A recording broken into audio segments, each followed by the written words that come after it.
आज है 5 फरवरी 2024 दिन सोमवार। Welcome back to clean news UP. चलिए देखते हैं उत्तर प्रदेश की 25 फटाफट बड़ी खबरों को। योगी सरकार आज पेश करेगी अब तक का सबसे बड़ा बजट, इन योजनाओं को मिलेगी रफ्तार। वर्ष 2024-25 के लिए यूपी का बजट आज सोमवार को 5 फरवरी को विधानमंडल में पेश किया जाएगा, जिसका आकार करीब 7.70 लाख करोड़ रुपए तक होने का अनुमान है। ये बजट आकार में अब तक का सबसे बड़ा बजट होगा। बजट में लोकसभा चुनाव की झलक देखने को मिल सकती है। 3 से 4 नए औद्योगिक गलियारे बनाने का भरकम बजट सरकार दे सकती है। गन्ना किसानों के लिए खुशखबरी, चीनी मिलों ने शुरू की अंतर मूल्य की अदायगी। उत्तर प्रदेश में इस बार चीनी का उत्पादन 110 लाख टन से ज्यादा होने के आसार हैं। महाराष्ट्र और कर्नाटक में गन्ने की कमजोर फसल को देखते हुए केंद्र सरकार ने गन्ने के रस से सीधे एथेनॉल बनाए जाने पर पाबंदी लगाए जाने की वजह से उत्तर प्रदेश में इस बार पिछले पेराई सत्र के मुकाबले एथेनॉल कम बनेगा और चीनी ज्यादा बनेगी।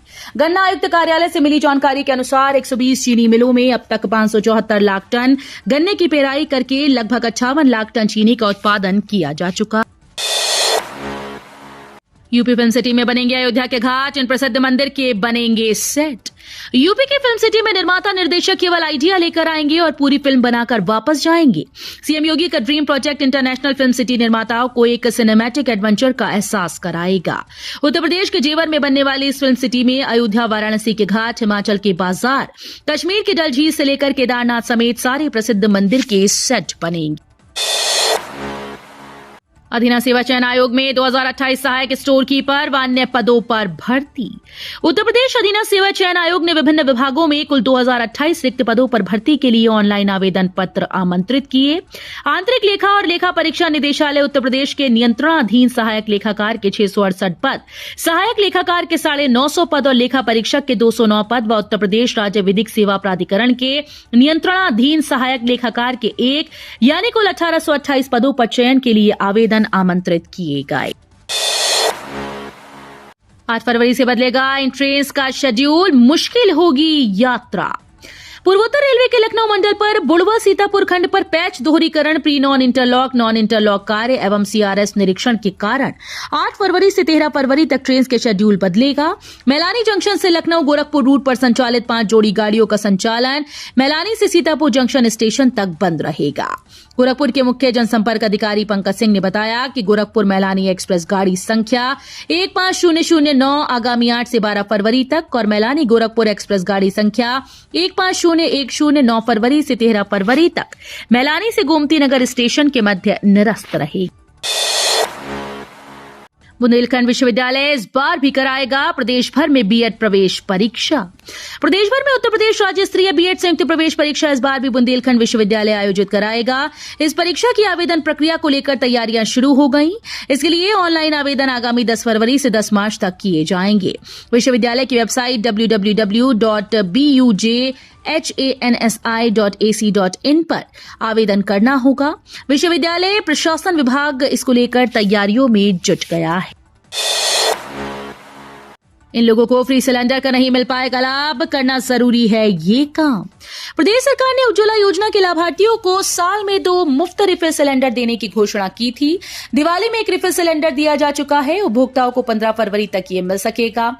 लाभार्थियों के बैंक खातों की केवाईसी आधार प्रमाणन जरूरी है, लेकिन बरेली जिले के 1 लाख से अधिक लाभार्थी आधार प्रमाणित न होने से लाभ नहीं ले सकेंगे। टीवी पर फिर शुरू होगी रामायण। कल से इस चैनल पर होगा सीरियल का प्रसारण। दूरदर्शन के डीडी नेशनल चैनल पर आज 5 फरवरी से दोपहर 12 बजे और शाम 5 बजे रामायण सीरियल का प्रसारण फिर से शुरू होगा। सीरियल रामायण हर किसी का फेवरेट रहा है। 90 के दशक के बच्चों का बचपन ही सीरियल को देखते हुए बीता। दूरदर्शन पर प्रसारित होने वाले इस शो की दीवानगी आज भी उसी तरह है जैसे उस जमाने में हुआ करती थी। अयोध्या के लिए हिमाचल प्रदेश और हरियाणा से चलेंगी बसेस, अफसरों से साधा संपर्क। अयोध्या में रामलला प्राण प्रतिष्ठा के बाद से अयोध्या धाम के लिए अन्य प्रांत से परिवहन सेवा शुरू करने की होड़ लगी है। अयोध्या धाम से हरियाणा और हिमाचल प्रदेश को जोड़ने की कवायद शुरू हो गई। हालांकि अंतर राज्य रोडवेज बस सेवा के संचालन के लिए संबंधित राज्यों के बीच करार होना अनिवार्य है। यूपी और अन्य राज्यों के बीच औपचारिकताएं पूरी होने के बाद जल्द ही बसेस का संचालन शुरू होने की उम्मीद जताई जा रही है। सीएम योगी ने बांटे नियुक्ति पत्र, कई जिलों में हो रही बारिश। सीएम योगी आदित्यनाथ ने रविवार को गोरखपुर के मदन मोहन मालवीय प्रौद्योगिकी विश्वविद्यालय में नव चयनित उम्मीदवारों को नियुक्ति पत्र वितरित किए। इस मौके पर उन्होंने कहा कि नौकरी की गारंटी मिलनी चाहिए, सुरक्षा की व्यवस्था मिलनी चाहिए, तो हमारे युवा और भी बेहतर करेंगे। अब तो सरकार ने इस बात की भी व्यवस्था की, अतिरिक्त ट्रेनिंग करने के लिए यदि बच्चों को इंटर्नशिप करनी है तो उस दौरान हमारा प्रयास होना चाहिए कि पीएम इंटर्नशिप योजना या सीएम इंटर्नशिप योजना के तहत उन्हें किसी इंडस्ट्री के साथ जोड़े। यूपी के 52 जिलों में बारिश को लेकर मौसम विभाग का अलर्ट, ओले गिरने की चेतावनी। यूपी में एक बार फिर से मौसम बिगड़ गया है। मौसम विभाग ने यूपी के 52 जिलों में बारिश को लेकर अलर्ट जारी किया। बारिश के साथ कहीं कहीं ओले गिरने के आसार जताए जा रहे हैं। सीतापुर, हरदोई समेत कई जिलों में रविवार से ही आसमान में बादल छाए हैं। सुबह से ही यहां रुक रुक कर बारिश हो रही है। बारिश के चलते इन इलाकों में सर्दी और भी बढ़ गई है। सोच समझकर आराम से रखें बच्चे का नाम, बदल गया जन्म प्रमाण पत्र के आवेदन का नियम। सरकारी अस्पतालों में डिलीवरी के बाद जन्म प्रमाण पत्र बन जाने की प्रक्रिया अब और आसान हो गई। इससे प्रसूता और उनके परिवार के लोगों की परेशानी अब दूर हो गई।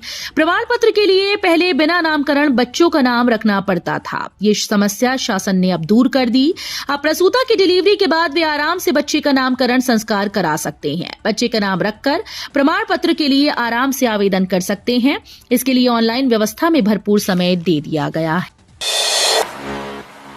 क्षेत्र और जिला पंचायतों को बकाया किश्त जल्द मिलेगी, कार्यवाही तेज। प्रदेश में क्षेत्र और जिला पंचायतों की केंद्रीय वित्त आयोग के चालू वित्तीय वर्ष की रुकी हुई ग्रांट 2-2 किस्तों में जल्द जारी होगी। प्रदेश की पंचायती राज और ग्राम्य विकास विभाग ने इस मुद्दे को गंभीरता से लिया।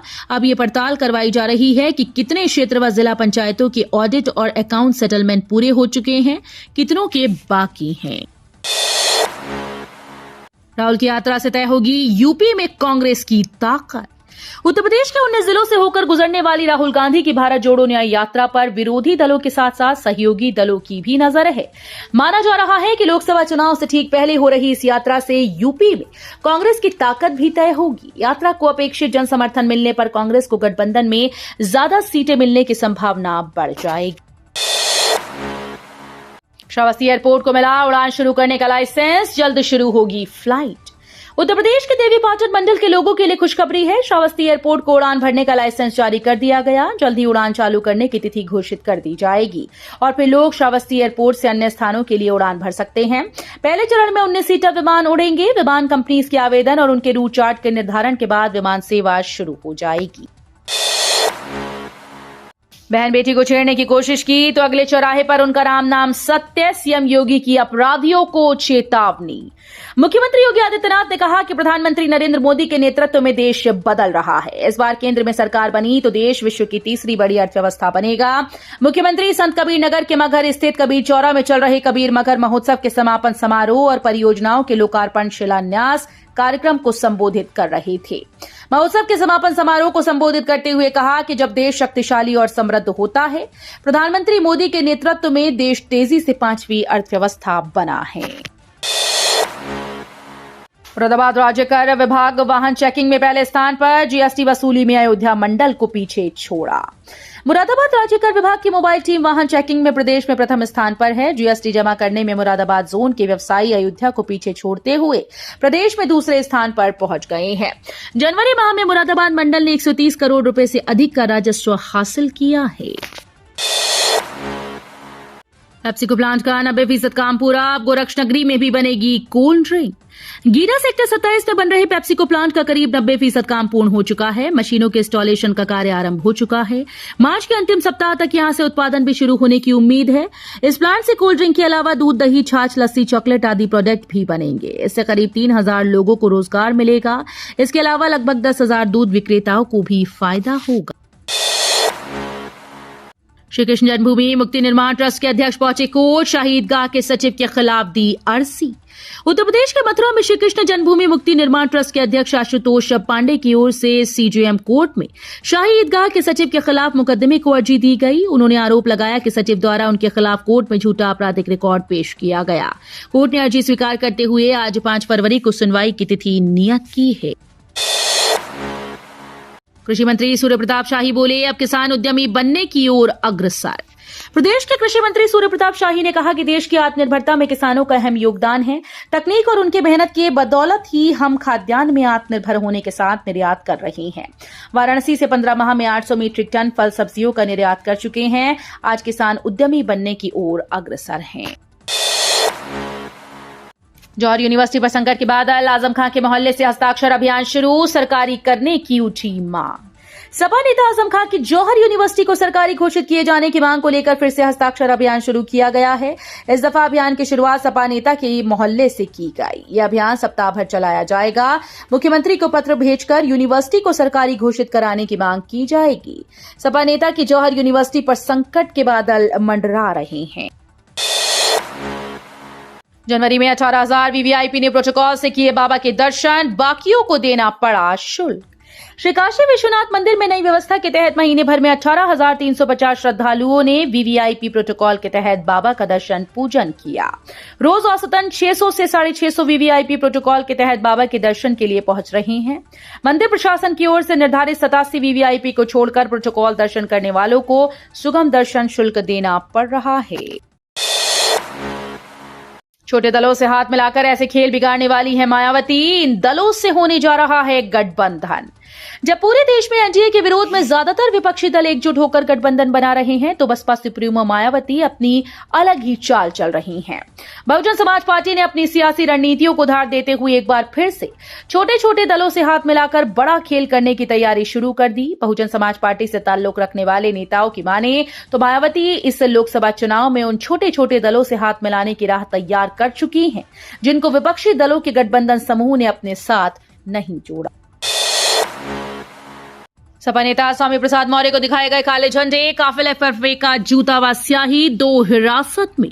अपने विवादित बयानों से चर्चा में रहने वाले सपा नेता व पूर्व कैबिनेट मंत्री स्वामी प्रसाद मौर्य का रविवार को कौशाम्बी में जमकर विरोध हुआ। हिंदू जागरण मंच के कार्यकर्ताओं ने करनपुर चौराहे के समीप सपा नेता को काले झंडे दिखाए, काफिले पर जूता और स्याही फेंकने के साथ ही मुर्दाबाद के नारे लगाए।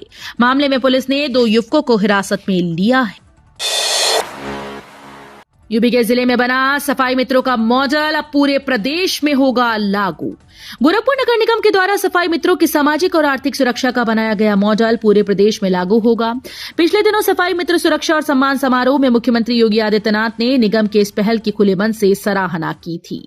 सीएम की मंशा के मुताबिक 1 फरवरी को नगर विकास विभाग के प्रमुख सचिव अमृत अभिजाते की अध्यक्षता में सभी 15 नगर निगम के अधिकारियों के समक्ष नगर आयुक्त गौरव सिंह सोगरवाल ने वर्चुअल प्रेजेंटेशन दिया था। तो ये थी आज की 25 फटाफट बड़ी खबरें। अगर आपको न्यूज पसंद आई हो तो वीडियो को लाइक और शेयर जरूर करें। धन्यवाद।